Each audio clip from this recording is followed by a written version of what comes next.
கடவுளை கைப்பற்ற முடியுமா? கடவுளை கைப்பற்ற முடியுமா என்று கேட்டான் சீடன். ஒன்றுமில்லாததை கைப்பற்ற முடியுமா என்று பதிலுக்கு கேட்டார் குரு. அட, அப்படி என்றால் கடவுள் என்பது ஒன்றும் இல்லையா என்று அலட்சியமாக கேட்டான் சீடன். பின்பு இதோ கைப்பற்றி விட்டேன் என்று கையை மூடி காட்டினான். குரு சிரித்தார். உன்னால் மட்டுமல்ல, யாராலும் கைப்பற்ற முடியாது. நண்பர்களே, எல்லாவற்றையும் கைப்பற்ற முடியும் என்பது மனிதனின் முட்டாள்தனமான தீர்மானம். உலகையே கைப்பற்றி விட்டதாக நினைத்தால் கூட அது பிரபஞ்சத்தின் ஒரு சிறு துளிதான். எது இருக்கிறதோ அதில் ஒரு பகுதியாவது கைப்பற்றலாம். ஆனால் ஒன்றுமில்லாததை எப்படி கைப்பற்ற முடியும்? பிரபஞ்சத்தில் நீங்கள் பார்க்கும் நட்சத்திரங்கள், சூரிய குடும்பங்கள் எல்லாவற்றையும் விட அதை தாங்கி பிடித்திருக்கும் அந்த ஒன்றுமற்ற வெறுமைதான் மிக மிக அதிகம். எது வந்ததோ அது ஒன்றுமற்றதிலிருந்து வந்தது. எது மறைகிறதோ அது அதே ஒன்றுமற்றதில் கலந்து காணாமல் போகிறது. இது ஏதோ தத்துவம் அல்ல, விஞ்ஞானத்தால் அழுத்தமாக நிரூபிக்கப்பட்டிருக்கும் உண்மை. இருப்பது எவ்வளவு பிரம்மாண்டமாக இருந்தாலும் அதை அளந்து பார்க்க முடியும். ஒன்றுமில்லாததை எப்படி அளக்க முடியும்? படைத்தலுக்கு எது மூலமோ அது உங்களுக்குள் இருந்து கொண்டு பல அற்புதங்களை நிகழ்த்தி கொண்டிருக்கிறது. படைக்கப்பட்ட எதை வேண்டுமானாலும் கைப்பற்ற முடியும். ஆனால் படைத்தலின் மூலத்தை எப்படி கைப்பற்றுவது? ஆகையால் வாழ்க்கையை முழுமையாக உணர அதனுடன் இரண்டர கலப்பதுதான் ஒரே வழி. ஞானம் ஒரு கசாப்பு கடை வாசலில் கிடைத்தது. ஒரு சாது கடைத்தெரு வழியே நடந்து கொண்டிருந்தார். இறைச்சி விற்கும் கடையில் நின்றிருந்த ஒரு வாடிக்கையாளரின் குரல் சாதுவின் காதில் விழுந்தது. பன்றி இறைச்சி வேண்டும், இருப்பதிலேயே எது முதன்மையான பகுதியோ அங்கே இருந்து வெட்டி கொடு.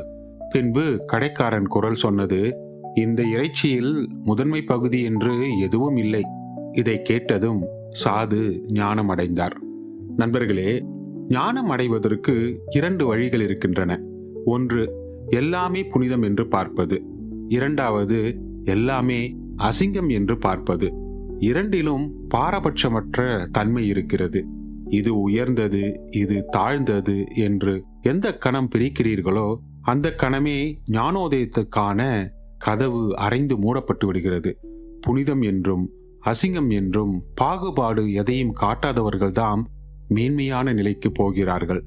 பன்றி இறைச்சியில் இந்த பகுதி ருசியாக இருக்கும், இதில் அவ்வளவு ருசி இருக்காது என்று இறைச்சி விற்பவன் பாகுபாடு பார்க்க தயாராக இல்லை. இதை கவனிக்கும் சாதுவுக்கு இந்த பிரபஞ்சத்தில் மேன்மையற்ற அம்சம் என்று எதுவும் இல்லை என்பது சடார் என்று உரைக்கிறது.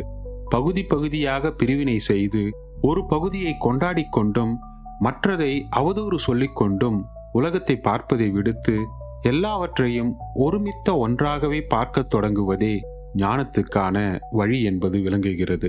பிரபஞ்சத்தில் ஒவ்வொரு அணுவும் முக்கியமானதுதான், பிரமாதமானதுதான், ஞானத்தின் நுழைவாயில்தான் என்பது அந்த கணத்தில் அவருக்கு ஞானோதயமாகிறது. ஞானம் என்பது அனைத்து பாரபட்சங்களுக்கும் அப்பாற்பட்டது என்பதை எடுத்து காட்டும் விதமாக அந்த ஞானம் ஒரு கசாப்பு கடை வாசலில் கிடைத்ததுதான் அற்புதம். உலகம் பிறந்தது தவளைக்காக.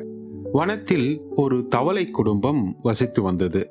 அம்மா தவளை சந்தோஷமாக குதித்து சொன்னது, இந்த பூமி இருப்பது தவளைகளுக்காக, இந்த காற்று இருப்பது தவளைகளுக்காக, நீர்நிலை, தாவரங்கள், புழுக்கள், பூச்சிகள் எல்லாம் இருப்பது தவளைகளுக்காக. குட்டி தவளைகளும் இந்த கொண்டாட்டத்தில் கலந்து குதித்து கொண்டிருக்கும் போது ஒரு பாம்பு அங்கே ஊர்ந்து வந்தது. லபக் லபக் என்று 2 தவளைகளை பிடித்து தின்றது. மற்ற தவளைகள் ஓடி ஒளிந்து கொள்ள பயந்து போன குட்டி தவளையிடம் அம்மா சொன்னது, பாம்புகள் இருப்பதும் தவளைகளுக்காகத்தான். நண்பர்களே, மரணம் என்ற முடிவை ஏற்க முடிந்தவர்களால் தான் வாழ்க்கையை முழுமையாக ரசிக்க முடியும். எந்த நேரம் வேண்டுமானாலும் நிறுத்தத்துக்கு வரலாம் என்பது தெரிந்திருந்தால்தான் ஒரு சுவாசத்தின் மதிப்பையும் உணர்ந்து அனுபவிக்க முடியும். உண்ணும் ஒவ்வொரு கவலத்தையும் சுவைத்து உண்ண முடியும். அருந்தும் ஒவ்வொரு துளி நீரையும் ரசித்து அருந்த முடியும். உண்பது, நடப்பது, சுவாசிப்பது போன்ற அடிப்படையான அம்சங்கள் மூலம் உங்களுக்கு கிடைக்கும் மென்மையான உணர்வுகளை கவனிக்க தவறிவிட்டீர்கள் என்றால் வாழ்க்கையின் மிக பெரும் அம்சங்களையும் நீங்கள் நிச்சயம் தவறவிடுவீர்கள். இப்போது கிடைத்திருப்பது எதுவும் நிலைத்து இருக்காது என்பதை அறிந்திருந்தால்தான் அதை ஆழமாக ரசிக்க முடியும். முடிவு இல்லாமல் ஒன்று தொடர்ந்து கொண்டே இருக்கும் என்று இருந்தால் அதற்கு அர்த்தம் இல்லாமல் போய்விடும். நீங்கள் நடக்கும் மண், உங்களை தழுவிச் செல்லும் தென்றல், உங்கள் மீது விழும் மழைத்துளி, உங்களை வெளிச்சமிட்டு காட்டும் சூரியன் எல்லாமே தற்காலிகமானவைதான் என்பதை அறிந்திருந்தால்தான் அவற்றின் மதிப்பை நீங்கள் பூரணமாக உணர முடியும், ஆனந்தமாக அனுபவிக்க முடியும். எந்த பூமி புசிப்பதற்காக உங்களுக்கு உணவு தந்து கொண்டிருக்கிறதோ அதே பூமி ஒரு நாள் உங்களையே சாய்த்து உணவாக புசிக்கப் போகிறது. இந்த சூழல் தவிர்க்க முடியாதது. வாழ்க்கையை விழிப்பு உணர்வு என்ற ஜன்னல் மூலம் பார்த்து அதை உணரும் திறன் மனித இனத்துக்கு மட்டுமே வழங்கப்பட்டிருக்கிறது. இந்த சூழலில் சிக்கி இருக்கும் வரை எந்த இலக்கையும் எட்ட முடியாமல் ஒரே இடத்தில் வட்டமடித்துக் கொண்டே இருக்க நேரும் என்பதை விளங்கிக் கொண்டால்தான் அதை உடைத்து வெளியேற வேண்டும் என்ற தேடல் பிறக்கும். இயல்பாகவே ஆன்மீகத்துக்கான விழிகள் திறக்கும். இந்த இரண்டு உண்மைகளையும் தன்னுள் புதித்திருக்கிறது இந்த ஜென் கதை. அதிகமாக யோசிக்க வைக்கும் ஜென் புதிர். குரு கேட்டார். 2 பேர் மழையில் நடந்தனர். ஒருவர் நனையவில்லை. ஏன்? சீடர்கள் ஆளாளுக்கு ஒவ்வொரு காரணம் சொல்லினர். குடை, மழைக்கோட், மர நிழல். குரு எல்லாவற்றையும் தவறு என்றார். என் வார்த்தைகளில் கவனம் வைத்தீர்களே தவிர உண்மையை நீங்கள் உணர தலைப்படவில்லை. இருவரும் தான் நனைந்தனர். நண்பர்களே, இந்த கதை ஒரு புதிர் போல தோன்றினாலும் புதிர் இல்லை. இவற்றை ஜென் கோன்கள் என்று அழைப்பர். இவை ஏதோ ஒரு கருத்தை சொல்வதற்காக உருவாக்கப்படவில்லை. ஒரே விதமாக சிந்திக்க பழகிய மனதை தட்டி எழுப்புவதற்காக உருவாக்கப்பட்டவை. உங்கள் தர்க்க ரீதியான மனதை ஒரு வழி பண்ணுவதற்காக உருவாக்கப்பட்டவை. எந்த கேள்வி கேட்கப்பட்டாலும் அதற்கான காரண காரியங்களை கொண்டு பதில் தரும் மனதை அதிரடிப்பதற்காக பலவிதமான ஜென் கோன்களை குருமார்கள் பயன்படுத்தினர். கோன் என்பது யோசி யோசி என்று யோசிக்க வைத்து யோசனைகளை அற்றுப்போவதற்கு வழி செய்வதற்காக தயாரிக்கப்பட்டது. மனதில் காரண காரியங்கள் அற்றுப்போகும் வரை பதில் தேட வைப்பது. எந்த முடிவுக்கும் வர முடியாமல் மனம் திகைத்திருக்கும் போது உள்ளே சடாரென ஒரு பிரகாசம் நிகழ வாய்ப்பு இருக்கிறது. தர்க்க ரீதியான தீர்மானங்களில் இருந்து விடுவித்து வாழ்க்கையின் உண்மையான அனுபவத்தை உங்களுக்கு வழங்குவதற்காக உருவாக்கப்பட்ட பல ஜென் கோன்களில் மிக பிரபலமான கோன் ஒரு கை ஓசையை கேட்டிருக்கிறாயா? காரண காரியங்கள் மன ரீதியான தீர்மானங்கள், உண்மையில் இருந்து விலகி இருக்கக்கூடியவை. உங்கள் மனதில் சதா நிகழும் தர்க்கங்களை முற்றிலும் அழிப்பதற்காக உருவாக்கப்பட்ட கோன் கதைகளில் இதுவும் ஒன்று. தர்க்க ரீதியான விளக்கங்களை தாண்டி போனால்தான் உயிர் பற்றிய தவறான தீர்மானங்களில் இருந்து விடுபட முடியும். வாழ்க்கை பற்றி அனுபவமின்றி செய்த முடிவுகளில் இருந்து வெளியே வர முடியும். ஆன்மீகத்துக்கான வாய்ப்பு அப்போதுதான் பிறக்கும். பழைய முடிவுகளில் இருந்து உங்களால் விலகிட தருணத்துக்கு தருணம் வாழ முடியுமானால் வாழ்க்கை மாபெரும் அனுபவமாக வெடித்து மலரும். நாயை பார்த்து ஞானம் பெற முடியுமா? ஒரு ஜென் குரு தனது சீடர்களுடன் நீராட நதிக்கு சென்றார். நன்றாக நீராடி வெளியில் வந்ததும் சீடர்கள் அவரை சூழ்ந்து கொண்டனர். குருவே, தன்னிலை உணர நான் என்ன செய்ய வேண்டும் என்று கேட்டான் சீடன். அந்த நாயிடம் கற்றுக்கொள் என்று சொல்லிவிட்டு குரு நடக்க ஆரம்பித்தார். சீடனுக்கு பெரும் வருத்தம். தன் கேள்வியை அவர் அலட்சியப்படுத்தி விட்டார் என்று உள்ளுக்குள் ஆதங்கம். குருவே, இந்த நாயிடம் நான் என்ன கற்க முடியும்? குரு சற்று நேரம் எதுவும் சொல்லாமல் நடந்து கொண்டே இருந்தார். அந்த நாயிடம் கற்க எனக்கு விருப்பமில்லை, சொல்லுங்கள் குரு என்று சீடன் அவரை தொலைத்தான். குரு அடுத்த தெருவில் விளையாடி கொண்டிருந்த இன்னொரு நாயை காட்டினார். அப்படியானால் இந்த நாயிடம் கற்றுக்கொள். நீங்கள் என்னை கேலி செய்கிறீர்கள் குருவே. ஒரு நாயிடம் என்ன கற்க முடியும்? அது சாப்பிடுகிறது, தூங்குகிறது, இனப்பெருக்கம் செய்கிறது. அதிலிருந்து விடுபட வேண்டும் என்றுதானே உங்களை தேடி வந்தேன். நீயும் சாப்பிடு, தூங்கு என்று சொல்லிவிட்டு குரு தன் குடிலுக்குள் போய்விட்டார். சீடன் திகைத்து நின்றான். நண்பர்களே, இன்றைக்கு சராசரி மனிதன் என்ன செய்கிறான்? சாப்பிடுகிறான். ஆனால் அதை சாப்பிடுவதில் சேர்க்க முடியாது. தூங்குகிறான், ஆனால் அதை தூக்கத்தில் சேர்க்க முடியாது. ஏன்? சாப்பிடும்போது அவன் முழுமையாக அதில் கவனம் பதிப்பதில்லை. மிகவும் ருசியானதை சாப்பிட்டால் கூட முதல் கவலம் வரைதான் அவனுக்கு அந்த ருசி தெரிந்திருக்கிறது. அதற்கு பின் மனம் வேறெங்கோ அலைபாய்ந்து கொண்டிருக்க உணவு அதன் பாட்டுக்கு வாய்க்குள் செலுத்தப்பட்டு உணவு குழாய் மூலமாக வயிற்றை சென்று சேர்கிறது. நம் உயிர் என்பதை முழுமையாக உணர வேண்டுமென்றால் செய்வதை முழு ஈடுபாட்டுடன் 100% அர்ப்பணிப்புடன் செய்ய வேண்டும். சதா சிந்தனைகளில் சிக்கி போனதால் சிந்தனைகளும் உணர்ச்சிகளும் தான் வாழ்க்கை என்று மாறிப்போய்விட்டது. கோபம், ஆத்திரம், மகிழ்ச்சி, திருப்தி, இந்த உணர்ச்சிகள் எல்லாம் உங்கள் மனதால் உருவாக்கப்படுபவை. உயிரின் உண்மையான உணர்வுகளே உங்களுக்கு மறத்து போய்விட்டன. சாப்பிடும்போது பிரபஞ்சம் உங்களோடு ஐக்கியமாகிறது. தூங்கும்போது நீங்கள் பிரபஞ்சத்தோடு ஐக்கியமாகிறீர்கள். இதை 100% ஈடுபாட்டோடு செய்தால் மேன்மையான நிலைக்கு போவதற்கான கதவுகள் தாமாகவே திறக்கும். இந்த கணம் என்பது வாழ்வின் நிதர்சனமான உண்மை. சென்ற கணம், அடுத்த கணம் என்பவை நம் அனுபவத்தில் இல்லாதவை, கற்பனையானவை. எதை செய்கிறீர்களோ அதை செய்கின்ற இந்த ஒரு கணத்தில் அதில் 100% முழுமையான ஈடுபாட்டோடு இருந்து பாருங்கள்.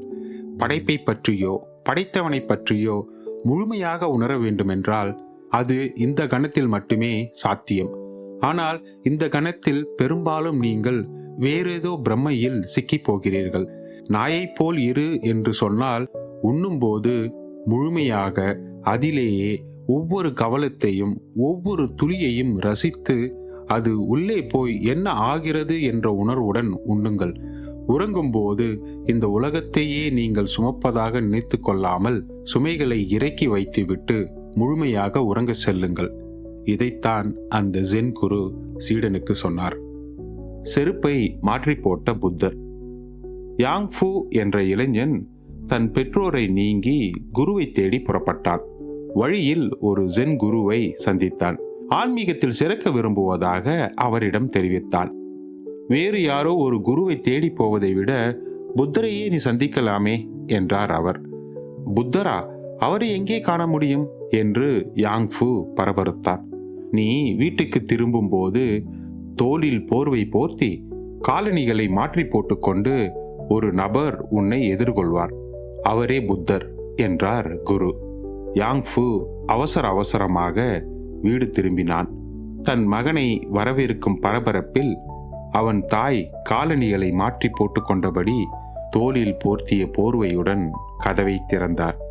அவரை பார்த்த கணத்தில் யாங் ஃபு ஞானம் பெற்றான். நண்பர்களே, ஆன்மீக தேடல் என்பது கடவுளையோ சொர்க்கத்தையோ வேறு உலகத்தையோ வெளியே தேடி போவது அல்ல. ஆன்மீகம் என்பது உள்ளே இருக்கும் ஆன்மா பற்றியது. அது இந்த உயிரை முழுமையாக புரிந்து கொள்ளும் ஒரு நோக்கம். உள்நோக்கி பார்த்தால்தான் புரிந்து கொள்ள முடியும். வெளிப்படையான உடலை மட்டும் புரிந்து கொள்வதாலோ அல்லது மனதை மட்டும் புரிந்து கொள்வதாலோ வாழ்க்கை முழுமையாகாது. இது இரண்டையும் உருவாக்கும் சக்தி உங்களுக்குள் உள்ளே இருக்கிறது. உள்நோக்கி பார்த்து பழக்கமில்லாத நமக்கு வெளியில் இருந்து திசை காட்ட ஒரு வழிகாட்டியாக குரு தேவைப்படலாம். மற்றபடி காடு, மலை, கழனி என்று உலகம் முழுவதும் சுற்றினாலும் பயனில்லை. இதைத்தான் இந்த ஜென் கதை உணர்த்துகிறது. அதிகமாக உழைப்பதால் ஒரு கலையை சீக்கிரம் கற்க முடியுமா? ஒரு ஜென் குரு மிகச்சிறந்த வாள் வீரராக இருந்தார். அவரிடம் ஒரு புதிய சீடன் சேர்ந்தான். இந்த நாட்டிலேயே முதன்மையான வாள் வீரனாக வேண்டும் என்று விரும்பி உங்களிடம் வந்திருக்கிறேன் என்றான். அதற்கென்ன, 10 வருடங்களில் உன்னை அப்படி தயார் செய்து விடுகிறேன் என்றார் குரு. என்னது, 10 வருடங்களா? 5 வருடங்களில் சாதிக்க வேண்டும். மற்றவர்களை விட 2 பங்கு அதிகமாக உழைக்க தயாராக இருக்கிறேன். அப்படியானால் 20 வருடங்கள் ஆகும்.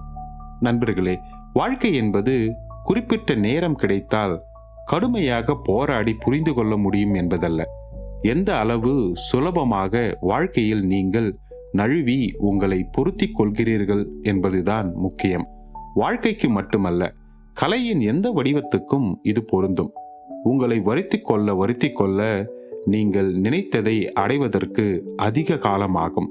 கடுமையாக உழைப்பவர்கள் அதற்கான ஊதியம் பெறக்கூடும், ஆனால் சந்தோஷத்தை அனுபவித்திருக்க முடியாது, முழுமையாக உணர்ந்திருக்க இயலாது. போராடுவதால் சிறந்த பாடகராகவோ ஓவியராகவோ நாட்டிய நிபுணராகவோ மாறிவிட முடியாது.